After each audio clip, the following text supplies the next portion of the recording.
Hello दोस्तों, तो कैसे हैं आप सब। आशा करता हूँ कि आप सब अच्छे होंगे। आज फ्रेंड्स हम लोग पढ़ने वाले दोस्तों क्लास 11 फिजिक्स का चैप्टर नंबर 3 सरल रेखा में गति के कुछ इंपॉर्टेंट टॉपिक्स, गति के 3 समीकरण के बारे में। जी हाँ फ्रेंड्स, इसके पहले फ्रेंड्स लेक्चर हम लोग क्लियर नहीं कर पाए थे, कुछ टॉपिक जो बच गया था उसको फ्रेंड्स आज के इस वीडियो में क्लियर करेंगे। बहुत ही आसान तरीके से सरल शब्दों में सरल भाषा में इसको समझने का प्रयास करेंगे। ठीक है, तो इसको समझना है फ्रेंड्स तो बस वीडियो को अंत तक देखते रहेगा। वीडियो अच्छा लगेगा तो लाइक कर दीजिएगा और कुछ वीडियो सीखे तो प्लीज हमारे चैनल को सब्सक्राइब कर दीजिएगा। देखिए आज फिर हम लोग सीखेंगे गति के 3 समीकरणों का निगमन। निगमन का मतलब प्रूव करेंगे। जो हम लोग गति के 3 इक्वेशन ऑफ मोशन जो पढ़ते हैं, वी स्क्वायर बराबर U square plus 2as, S बराबर UT plus half AT square, है ना, v बराबर यू प्लस एटी। देखिए ये जो हम लोग पढ़ते हैं तो 3 समीकरण v बराबर यू प्लस एटी, एक पढ़ते हैं एस बराबर UT plus half AT square, और एक पढ़ते हैं क्या याद है 9th में पढ़े होंगे आप लोग, वी स्क्वायर बराबर यू स्क्वायर प्लस 2s।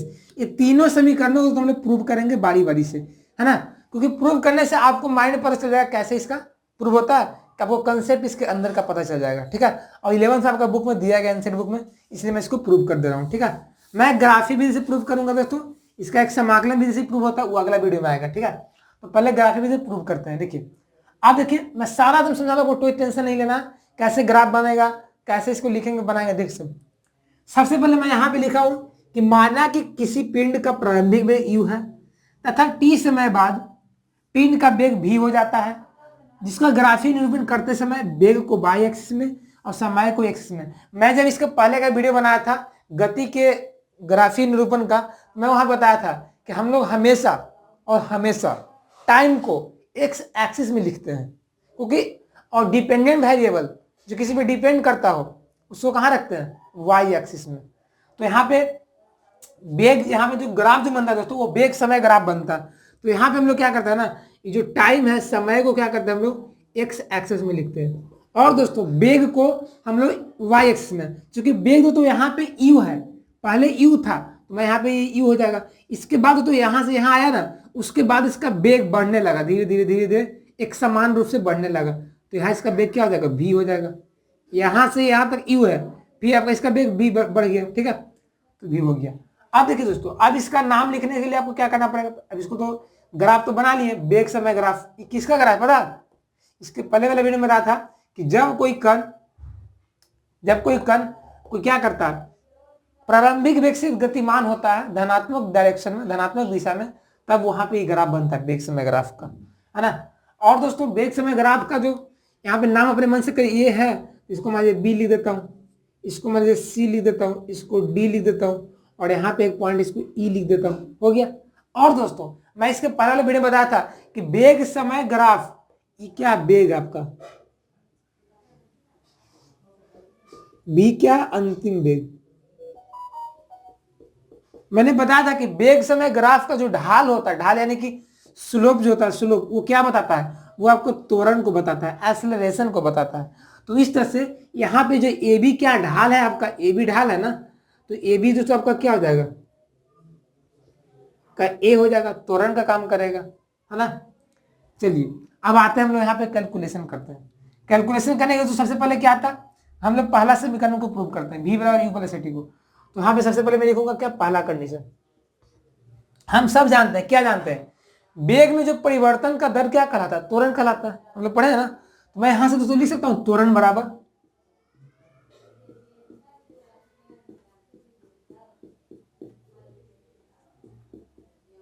देखिए सबसे पहले तो हम लोग जानते हैं वी नो दैट, यहां जो एक्सेलरेशन जो है तो क्या ढाल है, देखिए ऐसे समझिए, ढाल ए बी है ना, तो ए बी को क्या बोलते हैं, ए बी को ढाल बोलते हैं। और ए बी तो ढाल है, तो यहां से तो आप निकाल सकते हैं ए बी को दोस्तों जो मान निकलेगा दोस्तों वो क्या पता है निकलेगा, ये बी सी बटा ए सी निकलता है, क्योंकि यहाँ पे एंगल थीटा रहता है। मैंने आपको बताया था टैन थीटा जो होता है ना, वही आपका क्या होता है, एम होता है, एम यानी कि आपका ढाल होता है। तो इस तरह से दोस्तों एम थीटा, टैन थीटा का मान निकालना चाहेंगे तो यहाँ से क्या जाएगा, बी सी बटा ए सी, टैन थीटा क्या जाएगा, बी सी बटा ए सी, जो कि ढाल के बराबर है। तो मैं यहाँ से ढाल लिख सकता हूँ, ढाल बराबर ए बी बराबर बी सी बटा ए सी हो जाएगा। और दोस्तों BC को आप लिख सकते हैं, BC को छोटा BC को लिख सकते हो पूरा BD माइनस CD।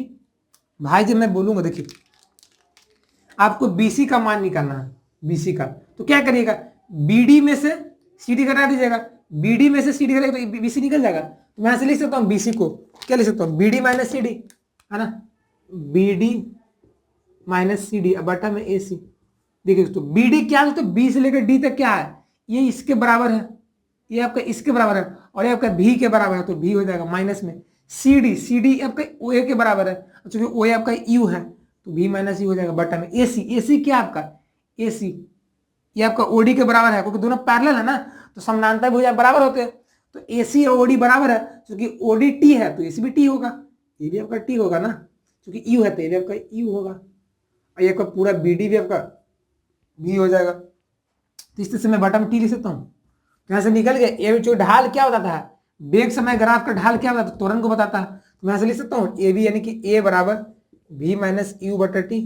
यहाँ से आप लिख सकते हैं भी माइनस यू बराबर ए टी, गुना करने पर भी माइनस यू बराबर ए टी लिख सकते हैं। तो आपका गति का पहला समीकरण आ गया। कुछ नहीं, ढाल आपको पता है, ढाल क्या होता है तो बना दीजिएगा। ढाल क्या होता है, tan थीटा होता है। ढाल जो बेग समय ग्राफ का ढाल क्या बताता है, त्वरण को बताता है। तो मैंने ए बी को ए लिख दिया, त्वरण लिख दिया, और ए बराबर जो क्या होगा भी माइनस यू बाई टी, तो यहाँ से मैं गुना कर दिया भी माइनस यू बराबर ए टी, तो आपका गति का पहला समीकरण आ गया। अब आते हैं दूसरा पे। देखिए अब दूसरे में चूंकि एस होता है, एस बराबर U T plus half A T square, और ए चूंकि विस्थापन है, और विस्थापन जैसे दूरी ही होता है ना। मैंने आपको बताया था कि बेग समय ग्राफ का यदि क्षेत्रफल निकालेंगे और उसको एरिया निकालेंगे तो वो आपको विस्थापन या दूरी का मान बताएगा। देखिए दोस्तों, मैं ऐसे ही इसके पहले का लेक्चर नहीं बनाया हूँ, लेक्चर बनाने के लिए मुझे रीजन है। जो बच्चे नहीं देखें तो उनको लिए दिक्कत होगा, इसलिए देख लीजिएगा वीडियो, इसके पहले देख लीजिए, फिर वीडियो आपको समझ में आ जाएगा, ठीक है।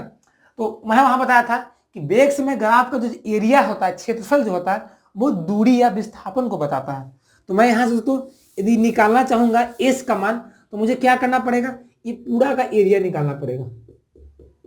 ये पूरा को जो एरिया है ना, ये पूरा का मुझे तो एरिया निकालना पड़ेगा। यदि मैं इस पूरा का एरिया निकाल लेता हूं दोस्तों, ये पूरा ब्लू वाला, तो मुझे एस का मान निकल के आ जाएगा। तो एरिया निकालने आपको आता होगा, 9th में ग्राम आप पढ़े ही होंगे, है ना, क्या पढ़े हैं। देखिए अब आगे बढ़ते हैं, स्टेप 2 में हो गया। अब देखिए क्या करें, हमें एरिया चूंकि निकालना है, तो एरिया यहाँ पे क्या निकल जाएगा, एस बराबर क्या हो जाएगा फॉर्मूला, एस यानी कि दूरी होता है, दूरी कैसे नहीं, एस यानी विस्थापन होता है, विस्थापन कैसे निकलेगा, पूरा का क्षेत्रफल। तो पूरा में यहाँ पे दो चीज आपको दिख रहा होगा, एक तो आपको ट्रायंगल ऐसे दिख रहा है, और एक आपका नीचे एक आपका आयत दिख रहा है, आयत, है ना। तो मैं क्या करूंगा, आयत का क्षेत्रफल और ट्रायंगल का क्षेत्रफल दोनों को जोड़ दूंगा, मुझे निकल जाएगा विस्थापन, निकल जाएगा। तो मैं ऐसे लिख सकता हूं क्या, पहला क्या है ई आयत का, तो ओ ए सी डी, मैं लिख सकता हूं ओ ए सी डी का क्षेत्रफल प्लस ट्रायंगल एबीसी का क्षेत्रफल, त्रिभुज एबीसी का क्षेत्रफल। यहां से एस बराबर, एस यानी दूरी बराबर विस्थापन बराबर, अब ओ ए सी डी आयत है, आयत का क्षेत्रफल क्या होता है, लंबाई इंटू चौड़ाई, तो उसका लंबाई क्या है ओडी है, चौड़ाई क्या है ओ ए है, मैं पे लिख सकता हूं ओडी इंटू ओ ए प्लस एबीसी, त्रिभुज का क्षेत्रफल क्या होता है 1/2 आधार गुना ऊंचाई, तो 1/2 आधार किसको लीजिए बताइए, तो आधार हम लोग किसको ले बताइए आप लोग, किस पे ये परपेंडिकुलर है ना। देखिए आपका किस पे है तो आपका, तो इसको तो मैं आधार लेता हूं, ठीक है, बीसी को आधार लेता हूं और ओए को एसी को ऊंचाई लेता हूं, इसको मैं तो आधार मान लेता हूं, और यहां से जो एसी है उसको तो मैं क्या करता हूं ऊंचाई मान लेता हूं। तो आधार यानी कि बीसी गुना एसी हो गया। अब देखिए अब एस ओडी का मान कितना है, तो ओडी क्या है, यहां से ओडी क्या टी है, टाइम को दर्शा रहा है, और ओए क्या है आपका प्रारंभिक वेग है, तो T into you plus 1/2। BC क्या है, बीसी बीसी कुछ नहीं है, तो बीसी को क्या करेंगे बताइए, तो हम लोग बीसी को लिख सकते हैं BD minus C D, BC को लिख सकते हैं बीडी माइनस सी डी, है ना, बीसी को तो बीडी माइनस सी डी गुना एसी, एसी लिख दीजिए, एसी आपको तो पता है। अब देखिए दोस्तों यू टी प्लस 1/2, और दोस्तों B D minus C D क्या होता है, बी डी आपका क्या है दोस्तों, बी डी पूरा भी है और सी डी आपका यू है, तो यहाँ पे लिख सकता है 1/2 भी माइनस यू, गुना में ओ ए सी क्या है, ए सी आपका टी है, AC जो तो है आपका AC है, ये आपका OD के बराबर ही है, तो चूंकि OD T है तो इसी भी T हो जाएगा, टाइम को दर्शाएगा। तो यहाँ सब कर लीजिए, तो एस बराबर क्या निकल के आ जाएगा, UT प्लस 1/2। और दोस्तों V माइनस यू किसके बराबर होता है, यहाँ देखिए तो मैं निकाला हूँ, V माइनस यू AT के बराबर होता है, तो यहाँ पे लिख दूंगा AT गुना में T, तो यहाँ से एस बराबर क्या निकल के आ जाएगा, UT प्लस हाफ AT² निकल के आ गया। तो आपसे कोई बच्चा, आपका दोस्त या कोई फ्रेंड्स आपसे पूछे, आपका कोई टीचर वगैरह कि प्रूव करके दिखाओ कैसे गति समीकरण होता है, तो उनके सामने ये कंसेप्ट को दिखा दीजिएगा, बन जाएगा उनसे, ठीक है। तो ये आपका 2 समीकरण हो गया, गति के 2 समीकरण प्रूव हो गया, कोई दिक्कत हो रहा है ना। अब देखिए दोस्तों, अब लोग आगे करते तीसरा गति समीकरण। तो दोस्तों तीसरा गति के समीकरण को प्रूव करने के लिए आपको कुछ ज्यादा दिमाग लगाना है नहीं। क्या क्या दिमाग नहीं लगाना, ज्यादा दिमाग नहीं लगाना है, तो क्या लगाएंगे भाई, देखिए हम लोग गति के पहला समीकरण से चलेंगे। क्या समीकरण फर्स्ट क्या दोस्तों आपका दिया हुआ, क्या दिया हुआ है, कुछ नहीं करना, V बराबर जो है ना, V माइनस जो U बराबर AT है ना दोस्तों, इसको हम लोग उसको भेज देंगे U को उस साइड, तो क्या आ जाएगा V बराबर U प्लस AT। और दोस्तों कुछ नहीं करना, दोनों तरफ वर्ग कर देना। वर्ग का मतलब क्या होता है भाई, स्क्वायरिंग बोथ साइड, दोनों तरफ वर्ग करने पर, तो स्क्वायरिंग बोथ साइड, तो दोनों तरफ स्क्वायर कर दीजिए, तो V का स्क्वायर इधर हो जाएगा और U प्लस AT का स्क्वायर इधर हो जाएगा, है ना। तो स्क्वायर करने आता नहीं होगा, A प्लस B का स्क्वायर क्या होता है, A square plus B square plus 2AB, यानी कि U स्क्वायर प्लस AT का स्क्वायर यानी कि A square T square plus 2AB मतलब 2UAT हो गया, तो V स्क्वायर बराबर U स्क्वायर। और दोस्तों यहाँ एक चीज देख सकते कॉमन है, क्या कॉमन है, A कॉमन है, यहाँ भी A स्क्वायर है, यहाँ भी एक A है, तो यहाँ से एक कॉमन ले सकता हूँ, तो एक कॉमन लीजिए तो क्या बन जाएगा, AT स्क्वायर प्लस और क्या बन जाएगा 2 बन जाएगा, और क्या बन जाएगा UT। अब देखिए दोस्तों A बन गया AT स्क्वायर प्लस 2UT। अब यहाँ से दिमाग आप लगा सकते हैं, पर दिमाग होगा तब लगाइए, नहीं तो नहीं। सुनिए पहले, देखिए यहाँ AT स्क्वायर है, यहाँ 2UT है, तो 2 को मुझे कितने हर हालत में भगाना है। भगाने के लिए क्या करूँ बताइए, तो 2 कॉमन ले लेंगे, 2 को भगाना है आपको, तो क्या करेंगे 2 कॉमन ले लेंगे, तो यहाँ जाएगा क्या 2A। जब 2 कॉमन लीजिएगा दोस्तों, तो यहाँ क्या बचेगा सिर्फ UT। अब प्लस में चूंकि तो यहाँ पे एक AT स्क्वायर पहले से था, इसमें से आप कॉमन ले लिए हैं 2, तो यहाँ बचेगा हाफ बचेगा, नहीं समझे भाई। देखिए जब 2AT में से आप कॉमन लीजिएगा 2, देखिए आपको यहाँ पे AT था ना, तो मैं 2 से गुना किया, 2 से भागा दे दिया, ठीक है। अब यहाँ से 2 कॉमन लीजिएगा दोस्तों, 2 बाहर निकालिएगा, तो आपका AT बचेगा ना, AT/2 बचेगा। तो जैसे यहाँ पे AT स्क्वायर था, तो यहाँ पे 2 कॉमन लिया, तो क्या बन गया AT/2 बन गया, है ना। और ये 2 में UT के पास, तो UT के पास 2 तो था ही पहले, तो 2 बाहर निकल गया। तो अब यहाँ दिमाग लगा दोस्तों कि UT plus half AT square किसके बराबर होता है, अब ये प्रूव किया हूँ S के बराबर, तो यहाँ से आप लिख सकते हैं V स्क्वायर बराबर U स्क्वायर प्लस 2AS, लिख सकते हैं। तो इस तरह से आपका गति के 3 समीकरण प्रूव हो गए। गति के 3 समीकरण, इक्वेशन ऑफ मोशन आपका प्रूव हो गया। यही गति के 3 समीकरण से दोस्तों हम लोग आगे के लेक्चर में बहुत सारे न्यूमेरिकल को सोल्व करेंगे, ठीक है। तो ये गति के 3 समीकरण आपको याद रहना चाहिए, कहाँ पे लगाना है, किसको क्या है। देखिए अब मैं बताता हूँ, यहाँ तो देखिए ये तो हो गया। अब यहाँ से तो V क्या है, अंतिम वेग, U क्या है, प्रारंभिक वेग, A क्या है, त्वरण है, T क्या है, समय है, S क्या है, आपका विस्थापन है। इसे भी याद रखिएगा किसको क्या बोलते हैं, तभी आप इसमें पुट कर पाइएगा वैल्यू न्यूमेरिकल को, ठीक है। तो इसको नोट करिए, ठीक है। अब दोस्तों बाद में बात करता हूँ आपसे, पर नोट इसको बोले। तो दोस्तों यहाँ तक आप नोट कर लिए, तो दोस्तों एक गति के 3 समीकरण आपका प्रूव हो गया। आपसे कोई पूछेगा तो आप उसको बता देना, ठीक है। देखिए दोस्तों अब इसके बाद क्या इंपॉर्टेंट बात है, देखिए इंपॉर्टेंट बात यहाँ बताता हूँ। देखो इसमें से तो न्यूमेरिकल जो बनेगा दोस्तों ना, और न्यूमेरिकल के लिए मैं अलग से वीडियो लाऊंगा अगला वीडियो में, है ना। क्योंकि आपको यदि मैं न्यूमेरिकल इसी वीडियो में बता दूंगा ना, तो आपको ना गति के 3 समीकरण याद रहेगा, ना आपसे न्यूमेरिकल हल में कोई कैप्चर नहीं हो पाएगा माइंड में, ठीक है। इसलिए थोड़ा थोड़ा करके पढ़िए, ठीक है। अब देखिए दोस्तों ये तो भाई गति के 3 समीकरण प्रूव हो गया। अब ये गति के 3 समीकरण कहाँ लगेगा, ये लगेगा दोस्तों कब, जब गति सरल रेखा में हो, मतलब एक लीनियर पाथ पे कोई पिंड या कोई कण जा रहा हो, तो हम लगा देंगे, ठीक है। 3 समीकरण प्रूव कर देंगे। अब दोस्तों बात यहाँ पे आता है ना कि मान लीजिए कोई गति वो ऐसा जगह करना हो, मान लीजिए ऊपर से कोई गिर रहा हो वस्तु, ऊपर से कोई फेंक रहे हैं, तो भी तो एक तरह से लीनियरली मोशन है ना। आप किसी ऊपर से वस्तु को फेंकते हैं, जैसे मैं यहाँ पे इसको गिराऊंगा नीचे, तो लीनियरली भी गिरेगा, ऐसे तो नहीं ऐसे ऐसे घूमते फिरते गिरेगा डांस करते हुए ना, तो वही लीनियरली मोशन है। तो वहां पे कौन सा मोशन, कौन सा इक्वेशन लगाएंगे भाई, है ना, समझने वाली बात है। देखिए वहां पे क्या लगाएंगे हम लोग, ये भी याद कर लीजिए, जब वस्तु ऊपर से नीचे की ओर आ रहा हो, ऊपर से नीचे की ओर आ रहा हो, है ना, तो जब वस्तु के ऊपर से नीचे आ रहा हो तो वहां पे क्या होता है ना, जो जी का जो मान होता है, जो ए होता है तो वो ए वो जी के बराबर होता है। जी मतलब क्या होता है, गुरुत्वीय त्वरण होता है।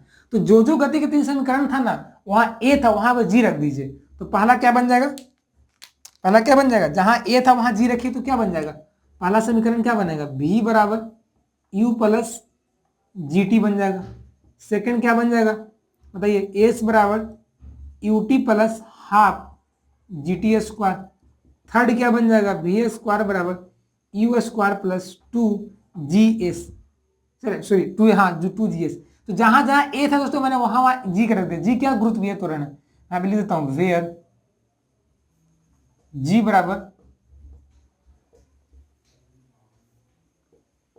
गुरुत्वीय त्वरण, और इसका वैल्यू होता है 9.8 मीटर पर सेकेंड स्क्वायर, यह आपका 10 मीटर पर सेकेंड स्क्वायर। अब देखिए ये तो आपका दोस्तों केस फर्स्ट हो गया। ऐसा तो है नहीं कि हमेशा आपका वस्तु ऊपर से नीचे ही आएगा, आपका वस्तु को हम लोग नीचे से ऊपर भी फेंक सकते हैं। यानी कि कंडीशन यहाँ पे क्या बन जाएगा, जब वस्तु नीचे से ऊपर जा रहा हो, जब वस्तु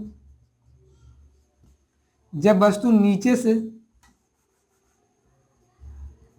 जब वस्तु नीचे से दोस्तों कहां जा रहा हो, नीचे से ऊपर जा रहा हो, नीचे से ऊपर जा रहा हो, तब जब नीचे से ऊपर जाएगा तो वो क्या होता है ना, वो इसका निगेटिव हो जाता है। निगेटिव क्यों होता है आप सब पढ़ेंगे आगे के चैप्टर में, हम लोग को आने वाला है गुरुत्वीय ग्रेविटेशन पढ़ेंगे ना, तो वहाँ ग्रेविटेशन हम लोग पढ़ेंगे इसको क्यों निगेटिव होता है।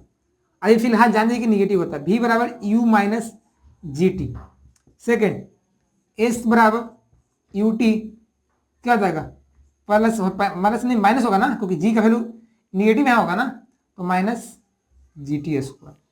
थर्ड क्या हो जाएगा, वी स्क्वायर बराबर यू स्क्वायर माइनस 2GS। तो ये याद रखिए, जब वस्तु ऊपर से नीचे आएगा तो पॉजिटिव रहेगा सब कुछ, बस एक जगह पर जी रख दीजिएगा, और जब वस्तु नीचे से ऊपर जाएगा तो बस एक जगह पे माइनस जी रख दीजिएगा, तो आपका इक्वेशन बन जाएगा। तो इस तरह से आप सरल रेखा में गति के लिए इन 3 समीकरणों से आप पूरे सरल रेखा में गति के न्यूमेरिकल को सोल्व कर सकते हैं, धज्जियां उड़ा सकते हैं। ये बस हुआ, इतना जान जाएंगे तो आप न्यूमेरिकल को बना लेंगे। बस थोड़ा सा आपका माइंड सोचने के लिए रहना चाहिए, ठीक है। फॉर्मूला में पुट करिए, आपको वैल्यू आ जाएगा। आगे के वीडियो में लेक्चर में हम लोग न्यूमेरिकल सोल्व करेंगे इन सारे सवालों पे, इन सारे फॉर्मूले पे, ठीक है। तो बस इसको नोट कर लीजिए।